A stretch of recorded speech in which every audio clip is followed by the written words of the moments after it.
नमस्कार, आप सभी का स्वागत है जम्मू लिंक्स न्यूज में और मैं हूं विशाल शर्मा। जम्मू कश्मीर से प्रेसिडेंट रूल, राष्ट्रपति शासन जो है उसकी आज समाप्ति हो चुकी है। जाहिर सी बात है इसके बाबत जो होम मिनिस्ट्री ने एक नोटिफिकेशन जारी करना था वो भी बीती रात जारी हो चुका है और इसके बाद अब बात रुकती है राज्यसभा की सीटों पर कि आखिर किस पार्टी को राज्यसभा में कितनी सीटें जो है मिलने वाली है। तो सोर्सेस के मुताबिक का इस बार जम्मू कश्मीर से जो 4 राज्यसभा की सीटें हैं उनमें से बीजेपी को केवल 1 सीट मिलेगी, जबकि एनसी कांग्रेस का जो अलायंस है जिसमें अब आम आदमी पार्टी भी शामिल है और कुछ और आजाद उम्मीदवार शामिल है, सीपीआई शामिल है, इस अलायंस को 3 राज्यसभा बर्थ यानी के मिलने वाली है। और अगर आप देखेंगे जो चुनावी आंकड़ा था उसमें बीजेपी को 29 सीटें मिली, लेकिन एनसी जो थी उसे 42 सीटें मिली, कांग्रेस 6 सीटें मिली, आम आदमी पार्टी की 1 सीट है, पीडीपी की 3 सीटें हैं। और अगर जो एनसी और कांग्रेस और आम आदमी पार्टी का जो एक अलायंस बना है, जाहिर सी बात है उसके पास जो आंकड़ा है वो ज्यादा है और ऐसे में राज्यसभा की सीटों पर अधिकार भी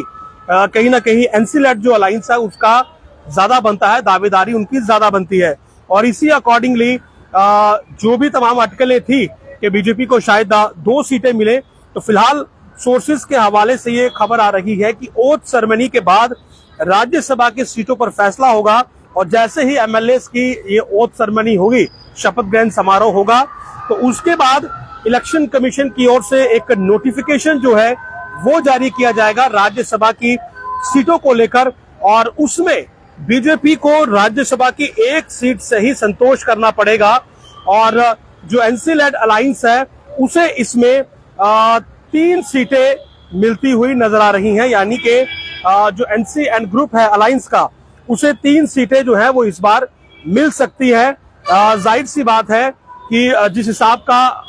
आंकड़े हैं और जितना उनके पास नंबर है उसी नंबर के आधार पर जो है वो आगे राज्यसभा की जो सीट्स है उनका फैसला होगा। तो इसमें भी एनसी का जो अलायंस है जिसे कि एनसी लीड कर रही है उसे कहीं ना कहीं फायदा है, 3 सीटें जो है उसकी मिलेंगी। और अगर मैं एनसी की बात करूं तो सूत्र ये भी कह रहे हैं कि फारूक अब्दुल्ला भी राज्यसभा में भेजे जाएंगे, यानी कि फारूक अब्दुल्ला को लेकर भी ये कहा जा रहा है, अटकलों का बाजार गर्म है कि फारूक अब्दुल्ला भी राज्यसभा के सांसद बनाए जाएंगे, जबकि भाजपा के पास राज्यसभा में केवल 1 ही दावेदारी होगी। और इसके पीछे का आप रीजन जानते हैं कि एनसी जो है वो कहीं ना कहीं सिंगल लार्जेस्ट पार्टी बनकर उभरी है और उसके बाद से आप ये कह सकते हैं कि अलायंस जो था वो फुल मेजॉरिटी का अलायंस है और ये अलायंस अब सरकार भी यहाँ पर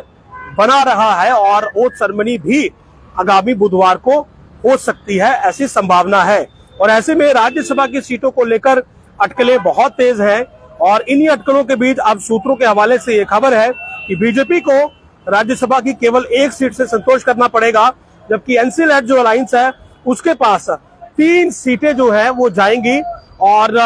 क्योंकि जब इलेक्शंस का रिजल्ट आया तो रिजल्ट्स में हालांकि एक क्लियर मैंडेट था, कश्मीर में एनसी सबसे बड़ी पार्टी थी, जम्मू में बीजेपी जो थी वो सबसे बड़ी पार्टी थी, लेकिन ये खेल आंकड़ों का है। और अगर आंकड़ों की बात करेंगे तो आंकड़ों में नेशनल कॉन्फ्रेंस जो थी वो बहुत आगे थी और इसीलिए जो उसका अलायंस था कांग्रेस के साथ, प्रीपोल अलायंस था, वो पहले ही फुल मेजॉरिटी में था।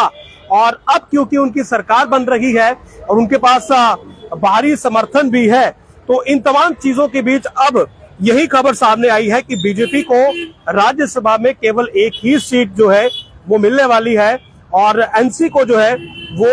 3 सीटें मिलेंगी, यानी कि एनसी लेड अलायंस जो है वो 3 सीटें जो है राज्यसभा में लेगा और उसमें डॉक्टर फारूक अब्दुल्ला का भी नाम है कि डॉक्टर फारूक अब्दुल्ला को भी राज्यसभा में भेजा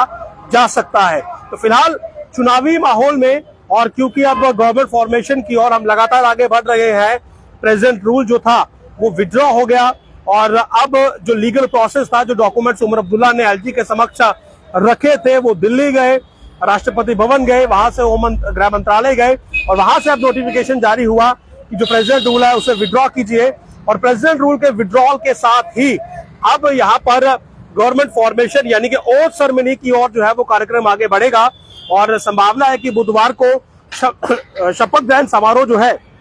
वो श्रीनगर में होगा और उसके बाद से इलेक्शन कमीशन जो है वो राज्यसभा की सीटों के लिए नोटिफिकेशन जारी करेगा, जिसमें एनसी लेड अलायंस को जो है वो 3 सीटें मिलेंगी और बीजेपी को जो है राज्यसभा की 1 सीट मिलेगी, ऐसा सूत्रों का कहना है।